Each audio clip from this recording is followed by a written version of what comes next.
ಶ್ರೀಯುತ ಕುಂ ವೀರಭದ್ರಪ್ಪ ಇವರು ಒಂದೆರಡು ಮಾತುಗಳನ್ನು ಆಡಬೇಕು ಅಂತ ಕೇಳ್ಕೊಳ್ತಾ ಇದ್ದಾರೆ.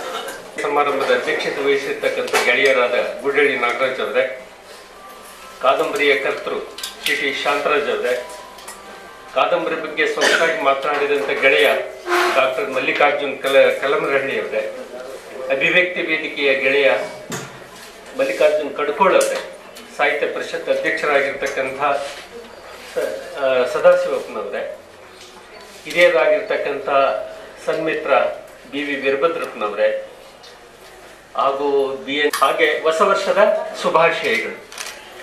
ಈ ಕಾದಂಬರಿಯನ್ನು ನಾನು ಬಹಳ ಸಂತೋಷವಾಗಿ ಬಿಡುಗಡೆ ಮಾಡಿದ್ದೀನಿ. ಇದು ಮೊಟ್ಟ ಮೊದಲನೇ ಚೊಚ್ಚಲು ಕಾದಂಬರಿ ಅನ್ನೋ ಒಂದು ಸರ್ಟಿಫಿಕೇಟ್ ಪ್ರಮಾಣ ಪತ್ರ ಕೊಡೋದು ಬೇಡ. ಇದು ಬಹಳ ಅತ್ಯಂತ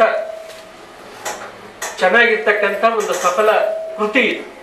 ಆ ಕಾರಣ ಎಲ್ಲರೂ ಓದಿ ಸಂತೋಷ ಪಡಬಹುದಾದಂಥ ಕಾದಂಬರಿ. ಇದನ್ನು ಕೊಟ್ಟಿರ್ತಕ್ಕಂಥ ಶಾಂತರಾಜ್ ಅವರನ್ನ ನಾನು ಹೃತ್ಪೂರ್ವಕವಾಗಿ ಅಭಿನಂದಿಸ್ತಾ ಇದ್ದೀನಿ. ಹಾಗೆ ನಿನ್ನೆ ಹೇಳಿದಂಗೆ ಅವರು ಈ ತರ ಬರಹಕ್ಕೆ ಈ ವಿರಾಮ ಕೊಡೋದು ಬೇಡ. 65 ವರ್ಷ ಆಗಿದ್ದನ್ನ ಚಿಂತೆ ಮಾಡೋದು ಬೇಡ. ಯಾಕಂದ್ರೆ ಇನ್ನು ಯುವಕರ ತರ ಕಾಣ್ತಾ ಇದ್ದಾರೆ. ಈ ಮಾತನ್ನ ಹೇಳಿದ್ರೆ ಅವ್ರ ಶ್ರೀಮತಿ ಅವರಿಗೆ ಸಂತೋಷ ಆಗುತ್ತೆ. ಆ ಕಾರಣ ಅವ್ರು ನೋಡಿದ್ರೆ 65 ವರ್ಷ ಅಂತ ಅನ್ಸೋದಿಲ್ಲ, ಇನ್ನೂ ಸರ್ವಿಸ್ನಲ್ಲಿ ಅದಾರೆ ಅಂತ ಅನ್ಸ್ತದೆ. ಒಂದು 10 ವರ್ಷ ಈ ಕಾದಂಬರಿ ಬಿಡುಗಡೆ ಆದ್ಮೇಲೆ ಇನ್ನೂ ಅವರ ವಯಸ್ಸು ಇನ್ನೂ ಕಡಿಮೆ ಆಗುತ್ತೆ. ಆಮೇಲೆ ಹೆಚ್ಚು ಬರಹದಲ್ಲಿ ತೊಡಗಿಸ್ಕೋಬೇಕು ಅಂತ ನಾನು ನಿಮ್ಮೆಲ್ಲರ ಪರವಾಗಿ ಅವರಲ್ಲಿ ನಾನು ಕಳಕಳಿಯಿಂದ ಕೇಳ್ಕೊಳ್ತಾ ಇದ್ದೀನಿ. ಯಾಕಂದ್ರೆ ವಯಸ್ಸಾಗೋದು ಅಂತಕ್ಕಂಥದ್ದು ಅದು ದೇಹಕ್ಕೆ ಸಂಬಂಧಪಟ್ಟದ್ದೇ ಹೊರತು ಮನಸ್ಸಿಗೆ ಸಂಬಂಧಪಟ್ಟದ್ದಲ್ಲ. ಅದರಲ್ಲಿ ಸೃಜನಶೀಲ ಕ್ರಿಯೆಯಲ್ಲಿ ತೊಡಗಿಕೊಳ್ಳೋದು ಬರೆಯೋದಿದೆಯಲ್ಲ, ಇದು ಅತ್ಯಂತ ಆನಂದ ಕೊಡ್ತಕ್ಕಂಥ ಒಂದು ಕೆಲಸ ಬರೆಯೋದು. ಈ ನಮ್ಮಲ್ಲಿ ಒಂದಿದೆ, ಓತೋಪ್ರೋತವಾಗಿ ಬರೀತಾರೆ, ಕನ್ನಡ ಸಾಹಿತ್ಯವನ್ನು ಕುಲಗೆಡಿಸ್ತಾರೆ ಅಂತಕ್ಕಂಥ ಒಂದು ಆಪಾದನೆ ಇದೆ ಜನಪ್ರಿಯ ಸಾಹಿತ್ಯಗಳ ಮೇಲೆ. ಆದ್ರೆ ಇವರು ಯಾರೋ ಒಬ್ಬ ಕೆಲವು 10 ವರ್ಷದಲ್ಲಿ 2 ಕತೆ ಬರೆದ, 25 ವರ್ಷಗಳ ನಂತರ ಒಂದು. ಈ ಕಾರಣಕ್ಕೆ ನಾನು BL ವೇಣು ಅವರನ್ನ ನಾನು ಹೃತ್ಪೂರ್ವಕವಾಗಿ ಅಭಿನಂದಿಸ್ತಾ ಇದ್ದೀನಿ. ಅವ್ರದ್ದು ಒಂದು ಒಳ್ಳೆ ಕಾದಂಬರಿ ಸುಧಾ ವಾರಪತ್ರಿಕೆಯಲ್ಲಿ ಬರ್ತಾ ಇದೆ. ಅದಕ್ಕೆ ಒಂದು 25,000 ಸಂಭಾವನೆ ಕೊಡಿಸ್ತಕ್ಕಂಥ ಕೆಲಸ ಮಾಡಕ್ಕಾದ್ರೆ ಸಂಪಾದಕರು ಇಲ್ಲೇ ಇದ್ದಾರೆ, ಗುಡೇರಿ ನಾಗರಾಜ್ ಅವರು. ಯಾಕಂದ್ರೆ ಪತ್ರಿಕೆಗಳು ಸುಮಾರು ಒಂದು 100 ಕೋಟಿ ಇನ್ಕಮ್ ಟ್ಯಾಕ್ಸ್ ಕಟ್ತವೆ. ಆದ್ರೆ ಲೇಖಕರಿಗೆ ಕೊಡ್ತಕ್ಕಂಥದ್ದು ಬಹಳ ಒಂದು ಬಹಳ ಪಾಕೆಟ್ ಮನಿ ತರ. ಕತೆ ಬರೆದ್ರೆ ಒಂದು 500, ಕಾದಂಬರಿ ಬರೆದ್ರೆ ಒಂದು 2,000, ಈ ತರ ಕೊಡ್ತಕ್ಕಂಥದ್ದು ಬಿಡಬೇಕು. ಪತ್ರಿಕೆಗಳಲ್ಲಿ ಒಂದು ಕತೆ ಬರ್ತದಂದ್ರೆ ಒಬ್ಬ ಕತೆಗಾರನಿಗೆ 5,000 ಕೊಡಬೇಕು, ಒಂದು ಕಾದಂಬರಿ ಬರ್ತದಂದ್ರೆ 50,000 ಕೊಡಬೇಕು. ಅವಾಗ ಮಾತ್ರ ನಿರಂತರವಾಗಿ ಬರೀತಕ್ಕಂಥ ಜನ ಹುಡ್ತಾರೆ. ಆದ ಕಾರಣ ನಮ್ಮ ಶಾಂತರಾಜ್ ಅವರು 6 ತಿಂಗಳೊಳಗೆ ಇನ್ನೊಂದು ಕಾದಂಬರಿ ಬರೀಬೇಕು. ಯಾಕಂದ್ರೆ ಬರಹ ಅಂತಕ್ಕಂಥದ್ದು ಗ್ಯಾಪ್ ಕೊಡಬಾರ್ದು. ಈಗ ಅದು ಬಿಟ್ರೇಕೆ ಬಿಡೋದಲ್ಲಿ ಆಗಾಗ್ಗೆ ಹೋಗಿ ಅಟೆಂಡೆನ್ಸ್ ಆಗ್ತಾ ಇರಬೇಕು. ಆಗ್ಲಿಲ್ಲ ಅಂತ ಹೇಳಿದ್ರೆ ಆಗ ಡೈವರ್ಸ್ ಕೊಡ್ತಾಳಂತ ಅರ್ಥ. ಹಾಗೆ ಬರಹ ಅಂತಕ್ಕಂಥದ್ದು ಪ್ರಿಯತಮೆ, ಹೆಂಡತಿ ಅಂತ ಅರ್ಥ. ಇದನ್ನ ನಿರಂತರವಾಗಿ ಸಂತೈಸ್ತಕ್ಕಂಥ ಪ್ರೀತಿಸ್ತಕ್ಕಂಥ ಕೆಲಸ ಬರಹಗಾರರು ಮಾಡ್ಬೇಕು. ಇಲ್ದ ಇದ್ರೆ ಬರಹ ನಮ್ಮಿಂದ ಬಹಳ ದೂರ ಹೋಗ್ಬಿಡ್ತತೆ. ಯಾಕಂದ್ರೆ ನಾನು ಶಾಂತರಾಜ್ ಅವರ ಯಾಕೆ ಇಷ್ಟಪಡ್ತೀನಿ ಅಂತ ಹೇಳಿದ್ರೆ, ಈ ಕಾದಂಬರಿಯಲ್ಲಿ ಎಲ್ಲ ರೀತಿಯಿಂದ ಇವು ಒಂದು ಸಿನಿಮಾ, ಒಂದು ಜನಪ್ರಿಯ ಕಾದಂಬರಿ ಬೇಕಾದಂತ ಎಲ್ಲ ಅಂಶಗಳಿವೆ ಇದರಲ್ಲಿ. ಪ್ರೇಮ ಇದೆ, ಪ್ರೇಮ ಅದರಲ್ಲಿ ನಾಯಕಿ ಮಳೆ ಬರ್ತಾ ಇರುವಾಗ ಆ ಮರ ಬೀಳುವಾಗ ನಾಯಕ ಹೋಗಿ ಬಗ್ಗದು ಆ ರಕ್ಷಣೆ ಮಾಡ್ತಾನೆ. ರಕ್ಷಣೆ ಮಾಡಿದಾಗ ಆಕೆ ಅವನ್ನ ಪ್ರೀತಿಸ್ತಾಳೆ. ಇವನು ಶೂದ್ರ, ಆ ಹುಡುಗಿ ದಲಿತೆ, ಅಲ್ಲ ಆ ಹುಡುಗಿ ಬ್ರಾಹ್ಮಣರು. ಈ ತರ ಎಲ್ಲ ಒಂದು ಜನಪ್ರಿಯ ಒಬ್ಬಟ್ಟು ಈ ಹೆಬ್ಬಟ್ಟುಗಳನ್ನೆಲ್ಲ ರಿಮೇಕ್ ಮಾಡ್ತಾ ಇದ್ದಾರೆ. ಯಾಕೆ ಈ ತರ ಕೃತಿಗಳನ್ನು ಸಿನಿಮಾ ಮಾಡಬಾರ್ದು ಅಲ್ವಾ? ಕನ್ನಡದಲ್ಲಿ ತೆಲುಗಿನಲ್ಲಿ ತಗೊಳ್ಳಿ, ನಾನು ತೆಲುಗು ಪರಚೂರಿ ಬ್ರದರ್ಸ್, ಪರಚೂರಿ ರಾಜಾರಾಮ್ ಒಂದೇನಾದ್ರೂ ಸ್ಕ್ರಿಪ್ಟ್ ಮಾಡಿದ್ರೆ 50 ಲಕ್ಷ ಕೊಡ್ತಾರೆ. ಕನ್ನಡದಲ್ಲಿ ಬೌನ್ಸ್ ಚೆಕ್ಗಳನ್ನು ಕೊಡ್ತಾರೆ. ಬೌನ್ಸ್ ಚೆಕ್ ನನ್ನ ಹತ್ರ 7 ಚೆಕ್ಗಳಿವೆ. ಇವು BL ವೇಣು ಅವ್ರಿಗೆ ಇನ್ನೂ ಪರಿಚಯ, ಇನ್ನೂ ಅನೇಕ ಚೆಕ್ಗಳು ಅವ್ರ ಹತ್ರ ಇರಬಹುದು. ಕನ್ನಡ ಲೇಖಕರಂದ್ರೆ ಒಂಥರ ಉಡಾಫೆ, ಇವ್ರು ಏನ್ ಬರೀತಾರಪ್ಪ ಅಂತ ಅನ್ನೋದು. ಯಾಕಂದ್ರೆ ಓದ್ತಕ್ಕಂಥ ತಾಳ್ಮೆ ನಮ್ಮ ಕನ್ನಡ ಸಿನಿಮಾದವ್ರಿಗೆ ಇಲ್ಲ. ಓದ್ಬೇಕು, ಓದೋದೇ ಇಲ್ಲ. ಅವ್ರಿಗೆ ಗೊತ್ತಿರೋದು ಯಾವ್ದಂದ್ರೆ ಒಂದು ಕುವೆಂಪು ಅವನ ಹೆಸರು ಗೊತ್ತಿರ್ಬೋದು, ಅಥವಾ ಇನ್ನೊಂದು ಯಾವುದೋ ಅನಂತಮೂರ್ತಿ ಅಂತ ಗೊತ್ತಿರಬಹುದಕ್ಕೆ ಪ್ರಾಥಮಿಕ ಜ್ಞಾನ ನಮ್ಮ ಸಿನಿಮಾದವ್ರಿಗೆ ಇಲ್ಲ. ಇದ್ರು ಅದು ಬಹಳ ಜುಜುಬಿ. ಅವ್ರು ಕೊಡಬೇಕೋ ಕೊಡಬಾರ್ದೋ, ಕೊಟ್ರೆ ಎಲ್ಲಿ ಲೇಖಕರು ಕುಡಿದು ಹಾಳು ಮಾಡಿ ಕೆಟ್ಟೋಗ್ತಾರನೋ ಒಂದು ಆತಂಕ ನಿರ್ಮಾಪಕರಿಗೆ. ಆ ಕಾರಣಕ್ಕೆ ದುಡ್ಡು ಕೊಡದೇ ಇರ್ಬೋದು, ಹೇಳಕ್ಕಾಗಲ್ಲ. ಆದ್ರೆ ಈ ಶಾಂತರಾಜ್ ಅವರಿಗೆ ನೀವು ಒಂದು 5 ಲಕ್ಷ ಕೊಟ್ಟರು ಅವ್ರು ಕೇಳಲ್ಲ. ಅವ್ರು ನೋಡಿದ್ರೆ ಗೊತ್ತ, ಅವ್ರು ಯಾವಾಗ್ಲೂ 30 ml ಮೀರಿ ಹೋಗೋದಿಲ್ಲ. ಅದು ಒಂದು ಅವರ ಎಲ್ಲ ಅಂಶಗಳಿವೆ. ಒಂದು ಶತದಿನೋತ್ಸವ ಆಚರಿಸ್ತಕ್ಕಂಥ, ಒಳ್ಳೆ ಚಿತ್ರ ಆಗ್ತಕ್ಕಂಥ ಎಲ್ಲ ಅಂಶಗಳಿವೆ. ಶಾಂತರಾಜ್ ಈಗ 25 ವರ್ಷಗಳ ಹಿಂದೆ ಅನೇಕ ಕಥೆಗಳನ್ನು ಬರೆದ್ರು. ಕನ್ನಡದ ಎಲ್ಲ ಬಹುಪಾಲು ನಿಯತಕಾಲಿಕೆಗಳಲ್ಲಿ ಅವ್ರ ಕಥೆಗಳು ಪ್ರಕಟ ಆದವು. ನಾನು ಓದಿದ್ದೀನಿ. BL ವೇಣು ಅವರ ಹಾಗೆ ನಾನು ಆರಂಭದ ದಿನಗಳಲ್ಲಿ ಅವರ ಕಥೆಗಳನ್ನು ಓದಿ ಇಷ್ಟಪಟ್ಟಂತವನು. ಆದ್ರೆ ನೋಡಿ, ಕಥೆ ಮತ್ತು ಕಾದಂಬರಿ ಅಂತಕ್ಕಂಥದ್ದು 2 ಭಿನ್ನ ಧ್ರುವಗಳವು. ಈ ಕಥೆ ಅಂತಕ್ಕಂಥದ್ದು 1 ಡೇ ಮ್ಯಾಚ್, ಮಿನಿ ಕಥೆ ಅಂತಕ್ಕಂಥದ್ದು 2020 ಮ್ಯಾಚ್. ಅದು ಈ ಕಾದಂಬರಿ ಅಂತಕ್ಕಂಥ ಟೆಸ್ಟ್ ಮ್ಯಾಚ್ ಅಲ್ವಾ? ಹೀಗೆ ನಾವು ಟೆಸ್ಟ್ ಮ್ಯಾಚ್ ಬಂದಿದ್ದಾರೆ. ಇನ್ನೊಂದು ಆಟಕ್ಕೆ ಅವರು ಪ್ರವೇಶ ಮಾಡಬೇಕು. ನಿರಂತರವಾಗಿ ಒಂದು ಮಹಾ ಕಾದಂಬರಿ ಬರೀತಕ್ಕಂಥ ಕೆಲಸ ಮಾಡಬೇಕು. ಯಾಕಂದ್ರೆ ಈ ಶೂದ್ರರಿಗಿರ್ತಕ್ಕಂಥ ದೊಡ್ಡ ಸವಲತ್ತು ಅಂದ್ರೆ ಅನುಭವ, imagination. Imagination is stronger then knowledge ಅಂತ ಕರಿತೀವಿ ನಾವು. ಕಲ್ಪಿಸ್ತಂತ್ರ ಇದೆಯಲ್ಲ, ಅದು ವಿಸ್ಮಯ ಪಡ್ತಕ್ಕಂಥದ್ದು ಇದೆಯಲ್ಲ, ಅದು ಮನುಷ್ಯನನ್ನ ಸದಾ ಆರೋಗ್ಯವಾಗಿರ್ತಕ್ಕಂಥ ಒಂದು ಕಾನ್ಸೆಪ್ಟ್. ಅದು ಬೇಸಿಕ್ ಇನ್ಸ್ಟಿಂಕ್ಟ್ ಇಮ್ಯಾಜಿನೇಷನ್ ಅನ್ನೋದು ಒಬ್ಬ ಲೇಖಕನಿಗೆ ಇರಲೇಬೇಕಾದಂತ ಬಹುದೊಡ್ಡ ಒಂದು ಶಕ್ತಿ. ಅದು ಆ ಇಮ್ಯಾಜಿನೇಷನ್ ಇಲ್ದ ಇದ್ರೆ, ಇವನು ಬ್ಲೇಕ್ ಹೇಳ್ತಾನೆ, ನನ್ನ ಕೈಯಲ್ಲಿ ಪ್ರಪಂಚ ಕಾಣ್ತಾ ಇದೆ ಅಂತ, ನನ್ನ ಅಂಗೈ ಅಂತಕ್ಕಂಥ ಮಾಯಾದರ್ಪಣದಲ್ಲಿ ಇಡೀ ಪ್ರಪಂಚವನ್ನು ನೋಡ್ತೀನಿ ಅಂತ ಹೇಳ್ತಾನೆ ಅವನು.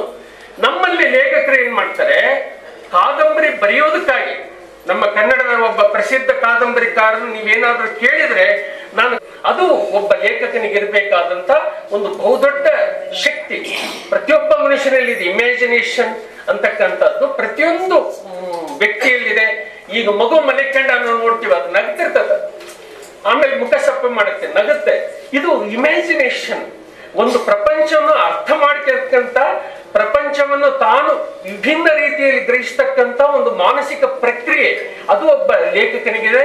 ಅದು ನಮ್ಮ ಶಾಂತರಾಜ್ ಅವ್ರ ಹತ್ರ ಇದೆ.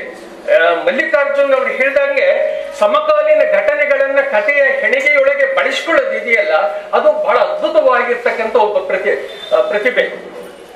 ಆ ಲೆಕ್ಚರ್ ಅನ್ನ ಚೆಚ್ಚತಕ್ಕಂಥ, ಯಾವುದೋ ಒಂದು ಅನೈತಿಕ ಸಂಬಂಧಕ್ಕೆ ಕಾರಣ ಆಗಿರ್ತಕ್ಕಂಥ ಲೆಕ್ಚರ್ ನಾವು ಪತ್ರಿಕೆಗಳಲ್ಲಿ ಓದ್ತೀವಿ. ಆ ಮರ ಬೆಳೆದು ಅದನ್ನು ಪತ್ರಿಕೆಗಳಲ್ಲಿ ಓದ್ತೀವಿ. ಈ ಪ್ರಪಂಚದ ಹಲವು ವಿದ್ಯಮಾನಗಳನ್ನ ಗ್ರಹಿಸ್ತಕ್ಕಂಥ ಒಂದು ಶಕ್ತಿ ಒಬ್ಬ ನಿಜವಾದ ಲೇಖಕನ ಒಂದು ನೈಜ ಸಾಮರ್ಥ್ಯ ಅಂತ ನಾನು ತಿಳ್ಕೊಂಡಿದ್ದೀನಿ. ಅದು ನಮ್ಮ ಶಾಂತರಾಜರ ಹತ್ರ ಇದೆ. ಇದು ಕಾದಂಬರಿ ಅಂತಕ್ಕಂಥದ್ದು ಇದೆಯಲ್ಲ, ಅತ್ಯಂತ ಸಂತೋಷ ಪಡ್ತಕ್ಕಂಥ ಕೃತಿ. ಕವಿತೆಗಳನ್ನು ಬರಿಬಹುದು. ಒಂದು ಕಾಲಕ್ಕೆ ನಮ್ಮ BV ವೀರಭದ್ರಪ್ಪನ ಒಂದು ಪ್ರಯೋಗ ಮಾಡಿದ್ರು.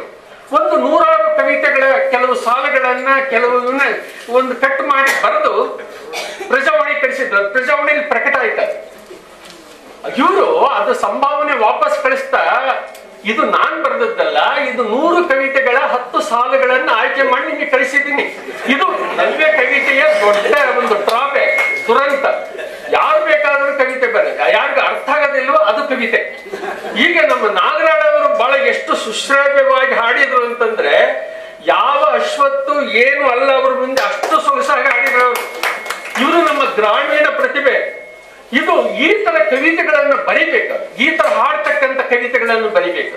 ಎಲ್ಲಿದೆ ಆ ತರ ಹಾಡ್ತಕ್ಕಂಥ ಕವಿತೆಗಳು? ಎಲ್ಲಿದ್ದಾವೆ ಈಗ? ಅದು ಒಂದು ಪೊಯಿಟ್ರಿಯ ನಿಜವಾದ ಶಕ್ತಿ ಯಾವುದಾದ್ರು ನಮ್ಮ ನವೋದಯ ಮತ್ತು ಈ ನವೋದಯ ಕಾಲದ ಒಂದು ದೊಡ್ಡ ಕೊಡುಗೆ ಪೊಯಿಟ್ರಿ. ಈಗ ನಾವು ನೆನೆಸ್ಕೊಳ್ಳೋದು ಅವ್ರನ್ನೇ ಹೊರತು ಈ ಕಾಲದ ಅಸಂಖ್ಯಾತ 84 ಕೋಟಿ ಕವಿಗಳನ್ನಲ್ಲ. ಆ ಕಾಲದ ಬೇಂದ್ರೆ, ಆ ಕಾಲದ ಕುವೆಂಪು, ಅವ್ರನ್ನ ನಾವು ನೆನೆಸ್ಕೊಂತೀವಿ. KS ನರಸಿಂಹಸ್ವಾಮಿ ನೆನೆಸ್ತಿರ್ತೀವಿ. ಆದ್ರೆ ನಮ್ಮಲ್ಲಿ ಇವತ್ತು ಕವಿ ಕಾವ್ಯ, ಕವಿ ಗೀತೆ ಅಂತ ಒಂದು ಏನೋ ಕಾರ್ಯಕ್ರಮ ಮಾಡ್ತಾರೆ. ನಮ್ಮಲ್ಲಿ ಯಾವುದೋ ಒಂದು ನವ್ಯ ಕವಿತೆ, ಯಾವುದೋ ಒಂದು ಹಂಪಿ ಕವಿಗೋಷ್ಠಿಯಲ್ಲಿ ನೋಡಿದ್ಮೇಲೆ ಅಲ್ಲಿ ಯಾವನೊಬ್ಬ ಏನೋ ಹೇಳ್ತಾನೆ, ಅದನ್ನೇ ಆದ ರೀತಿಯಲ್ಲಿ ಅದು ಒಂದು ರಾಗ ಜೋಡಿಸಿ ಒಬ್ರು ಹೀಗೆ ಅಂತಾರೆ, ಅವರು ಹಾಡಿರ್ತಾರೆ. ಅಂತ ಒಂದು ವರ್ಗ ಇದೆ. ನಮ್ಮ ಕನ್ನಡದ ದೊಡ್ಡ ಶಕ್ತಿ ಅಂದ್ರೆ ಅತ್ಯುತ್ತಮ ಲೇಖಕರನ್ನು ಕೊಟ್ಟಂತ ಕೀರ್ತಿ ನಮ್ಮ ಕನ್ನಡ ಸಾಹಿತ್ಯಕ್ಕಿದೆ. ಪ್ರಪಂಚದ ನೀವು ಯಾವ ಸಾಹಿತ್ಯ ಓದಿದ್ರು, ಮಾರ್ಕ್ವೇಸ್, ಚಿನುವಾಚಬೆ, ಡಾಸ್ಟೋವೆಸ್ಕಿ, ಟಾಲ್ಸ್ಟಾಯ್, ಇವರಿಗಿಂತ ಮಿಗಿಲಾದ ಲೇಖಕರು ನಮ್ಮ ಕನ್ನಡದಲ್ಲಿದ್ದಾರೆ. ಬೆಟ್ಟದ ಜೀವ, ಮರಳಿ ಮಣ್ಣಿಗೆ, ಮಲೆಗಳಲ್ಲಿ ಮದುಮಗಳು, ಯಾವ ಶ್ರೇಷ್ಠ ಕೃತಿಗಳಿಗೂ ಕಡಿಮೆ ಏನಿಲ್ಲ. ಇದು ಕನ್ನಡದ ಒಂದು ದೊಡ್ಡ ಶಕ್ತಿ. ನಮ್ಮ ಪೊಯಿಟ್ರಿ ಅಷ್ಟೇ. ಪೊಯಿಟ್ರಿಗೆ ಎಂತ ಶಕ್ತಿ ಇದೆ ಅಂತ ಹೇಳಿದ್ರೆ, ಪಂಪ ಅವನಂತ ದೊಡ್ಡ ಒಂದು ಎಪಿಕ್ ಪೊಯಿಟ್ ಯಾರು ಇಲ್ಲ. ಪಿಡಿದು ಅಡಬಡಿಸಿ ತಿನ್ನಲು ಬಂದಿರ್ದಡೆಯೋಳು ಮದನೆನ್ನೇನೆ ತಿನ್ನಕ್ಕೆ ಪಡೆ ನೋಡಲ್ ಬಂದವರನ್ನು ಗುಡಿವರಿಸಿದರೆಂಬುದಾಯ್ತು ಕಣ ಅಂತಕ್ಕಂತ ಹೇಳ್ತಕ್ಕಂಥ ಒಂದು ದೃಶ್ಯವನ್ನು ನಿರ್ಮಿಸಿಕೊಡ್ತಕ್ಕಂಥ ಒಬ್ಬ ಅದ್ಭುತವಾಗಿರ್ತಕ್ಕಂಥ ಕವಿ ಯಾರಿಗೂ ಕಡಿಮೆ ಇಲ್ಲ. ಪ್ರಪಂಚದ ಯಾವ ಇದು ಕಡೆ ಕುಮಾರವ್ಯಾಸ ಅವನಿಗಿಂತ ದೊಡ್ಡ ಕವಿ ಯಾರೂ ಇಲ್ಲ. ಹೀಗೆ ಕನ್ನಡ ಬಹಳ ಸಮೃದ್ಧವಾಗಿರ್ತಕ್ಕಂಥ ಸಾಹಿತ್ಯ ನಮ್ಮ ಕನ್ನಡದಲ್ಲಿದೆ. ಇದು ನಾನು ರಾಘವೇಂದ್ರ ಕಾಸನೀಸ ಅವರ ತಬ್ಬಲಿಯ ಕಥೆಗಳು. ಯಾಕಂದ್ರೆ ನಮ್ಮ ಹೊಸ ಬರಹಗಾರರಿಗಿರ್ತಕ್ಕಂಥ ದೊಡ್ಡ ಡ್ರಾಬ್ಯಾಕ್ ಅಂದ್ರೆ ಓದುಗೇನೆ, ಊಟ ಮಾಡ್ದೇನೆ ಹೊಟ್ಟೆ ತುಂಬಿಸ್ಕೋಬೇಕು ಅನ್ನೋದೊಂದು ಇದೆ. ಯಾವ ಸಾಮಾನು ಇಲ್ಲದೇನೆ ಅಡಿಗೆ ಮನೆ ಒಳಗೆ ಯಾವ ಡಬ್ಬೆಗಳಲ್ಲಿ ಯಾವ ಪರಿಕರ ಇಲ್ಲದೇನೆ ನಾವು ಅಡಿಗೆ ಮಾಡ್ಬೇಕಂತ ಒಂದು ಇದಿರುತ್ತಲ್ಲ, ನಮ್ಮ ಕಣ್ಣೊಳಗೆ ಆ ಒಂದು ಒದ್ದೆಯನ್ನು ಸೃಷ್ಟಿಸ್ಬೇಕು. ಕಣ್ಣೀರಲ್ಲ, ಕಣ್ಣೀರು ಅಂತಂದ್ರೆ ಆಗ್ಲೇ ಅದು ಜನಪ್ರಿಯ ಆಗಿಬಿಡುತ್ತೆ. ಕಣ್ಣನ್ನು ಒದ್ದೆ ಮಾಡ್ಬೇಕು. ಮೊನ್ನೆ ಗುಜಾರಿಶ್ ಅಂತಕ್ಕಂಥ ಒಂದು ಸಿನಿಮಾ ನೋಡಿದೆ, ಏನ್ ಬ್ಯೂಟಿಫುಲ್ ಫಿಲಮ್ ಅಂತ ಹೇಳಿದ್ರೆ. ಆಮೇಲೆ the boy in the striped pyjamas ಅಂತ ಒಂದು ಇಂಗ್ಲಿಷ್ ನಲ್ಲಿ ಒಂದು ಸೆಕೆಂಡ್ ವರ್ಲ್ಡ್ ವಾರ್ ಬಗ್ಗೆ ನಮ್ಮಲ್ಲಿ ಕೇಳ್ತಾರೆ. ನಮ್ಮ ಈ ಮಲ್ಲಿಕಾರ್ಜುನ್ ಕಡ್ಕೋಳ್ ಅವ್ರಿಗೆ ಏನೇ ಹೇಳ್ತಾ ಇದ್ದೆ ಗುಜಾರಿಶ್ ಬಗ್ಗೆ, ಅಯ್ಯೋ ನಾನು 10 ವರ್ಷ ಆಯ್ತು ಸಿನಿಮಾ ನೋಡ್ದೇನೆ ಅಂತ ಹೇಳ್ತಾರೆ. ಈ ತರ ಜನ ಬಹಳ ಇದ್ದಾರೆ ನಮ್ಮಲ್ಲಿ. ಆಮೇಲೆ ಈ ಸಿನಿಮಾ ನೋಡೋದಿದೆಯಲ್ಲ, ಅದು ಬಹಳ ಮುಖ್ಯ. ಮಲ್ಲಿಕಾರ್ಜುನ್ ನೀವೇನ್ ಮಾಡಕಂದ್ರೆ ಪ್ರತಿ ವಾರ ಸಿನಿಮಾ ನೀವೇನು ನಿಮ್ಮ ಹೆಂಡತಿ ಮಕ್ಕಳನ್ನ ಕರ್ಕೊಂಡು ಹೋಗ್ರಿ ಅಂತ ನಾನು ಹೇಳೋದಿಲ್ಲ. ನೀವೊಂದು ಸಿನಿಮಾ ನೋಡ್ಬೇಕು, ಅಷ್ಟು ಇಂಪಾರ್ಟೆಂಟ್. ಸಿನಿಮಾ ನೋಡೋದಂದ್ರೆ ಒಂದು ಕೃತಿಯನ್ನ ಅಧ್ಯಯನ ಮಾಡಿದಂಗೆ. ಅದರಲ್ಲಿ ಅದು ಬಹಳ ಅತ್ಯುತ್ತಮವಾದ ಚಿತ್ರ. ಸಿಂಗರ್ನ ಒಂದು ಕತೆ. ಸಿಂಗರ್ನಲ್ಲಿ ಏನಾಗ್ತದಂದ್ರೆ, ಒಬ್ಬ ಡಾಬಾದಲ್ಲಿ ಕೆಲಸ ಮಾಡ್ತಕ್ಕಂಥ ಒಬ್ಬ 30 ವರ್ಷದ ಒಬ್ಬ ಮಹಿಳೆ ಇದ್ದಾಳೆ. ಅವಳು ಒಬ್ಬ ವಿದುರನನ್ನ ಮದುವೆ ಆಗ್ಬೇಕಾಗುತ್ತೆ. ಇಲ್ಲೇ ತ್ಯಾವಣಿಗೆ ಯಾವ್ದೋ ಒಂದು ಊರಲ್ಲಿ, ನಲ್ಲೂರು ಯಾವ ಕಡೆಗೆ ಹೋಗಿ ಹಾಗೆ ಹಣ ಸಂಗ್ರಹಿಸ್ತಾ ಇದ್ದಾಳೆ. ಹಣ ಸಂಗ್ರಹಿಸೋದಕ್ಕಾಗಿ ಎಲ್ಲ ಅನೈತಿಕ, ಆಧುನಿಕ ಸಮಾಜ ಅನೈತಿಕ ಅಂತಕ್ಕಂಥ ಪರಿಗಣಿಸಿರ್ತಕ್ಕಂಥ ಇದಕ್ಕೆ ಆಕಿ ಬಲಿ ಆಗ್ತಾ ಇದ್ದಾಳೆ. ಬಲಿ ಆದಾಗ ಯಾಕೆ ಇಷ್ಟೊಂದು ಹಣ ಇದು ಮಾಡ್ತಿ ಅಂತ ಕೇಳಿದ್ರೆ, ನಾನು ಮದುವೆ ಆಗ್ಬೇಕಾಗಿದೆ, ಒಬ್ಬ ಪುರುಷ ಇದ್ದಾನೆ.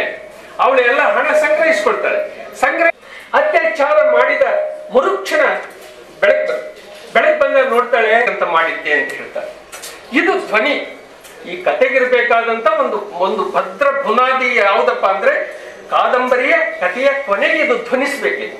ಕತೆ ಒಟ್ಟು ಚೌಕಟ್ಟೊಳಗೆ ಈ ಕಾಡಿನಲ್ಲಿ ಕತೆ, 2 ಪುಟದಲ್ಲಿ ಕತೆ ಅನ್ನೋದಲ್ಲ, ಈ ತರ ಕಥೆಗಳನ್ನ ಅಧ್ಯಯನ ಮಾಡೋದ್ರ ಮೂಲಕ ಕತೆ ಹೇಗೆ ಬರೀಬಹುದು ಅನ್ನೋದು ನಾವು ಕಲ್ತ್ಕೋಬಹುದು.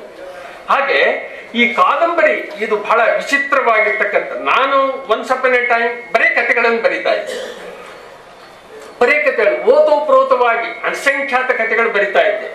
ಎಷ್ಟು ಜನಪ್ರಿಯ ಆಗಿದ್ದೆ ಅಂದ್ರೆ, ಒಬ್ಬ ಜ್ಞಾನಪೀಠ ಪ್ರಶಸ್ತಿ ಹೋಗ್ತಾ ಇರುವಾಗ ಬೈ ಸರಸ್ವತಿ, ಇಲ್ಲಿ ನಮ್ಮ ಬಂಡಾಯದ ಸಂಸ್ಥಾಪಕ ಇವರು ಇದ್ದಾರೆ, ನಮ್ಮ ಗುಡಳ್ಳಿಯವರು. ಈ ಎಲ್ಲ ಮುಂದೆ 5-6 ವರ್ಷಗಳಲ್ಲಿ ಸರ್ಕಾರಗಳು ಎಲ್ಲ ಪ್ರಜೆಗಳ ಠೇವಣಿಗಳನ್ನ, ಉಳಿತಾಯ ಖಾತೆಗಳನ್ನು ಮುಟ್ಟುಗೋಲು ಹಾಕಿಬಿಡುತ್ತೆ ಅಂತ ಒಂದು ಆಪಾದನೆ. ಆ ಸಂದರ್ಭದಲ್ಲಿ ಎಲ್ಲಿ ಸರ್ಕಾರ ನಾನು ಉಳಿತಾಯ ಖಾತೆಗಳನ್ನ ಮುಟ್ಟುಗೋಲು ಹಾಕಿ ಅಂತ ಎಲ್ಲಿ ಒಂದು 5 ರೂಪಾಯಿ ಸೇವ್ ಮಾಡಕ್ ಹೋಗ್ಲಿಲ್ಲ ನಾನು. ಅದು ಇವತ್ತು ದಿವಾಳಿ ಆಗುತ್ತೆ ಸರ್ಕಾರದ ಖಜಾನೆ, ನಾಳೆ ದಿವಾಳಿ ಆಗುತ್ತೆ ಅಂತ ಕಳೆದ 30 ವರ್ಷಗಳಿಂದ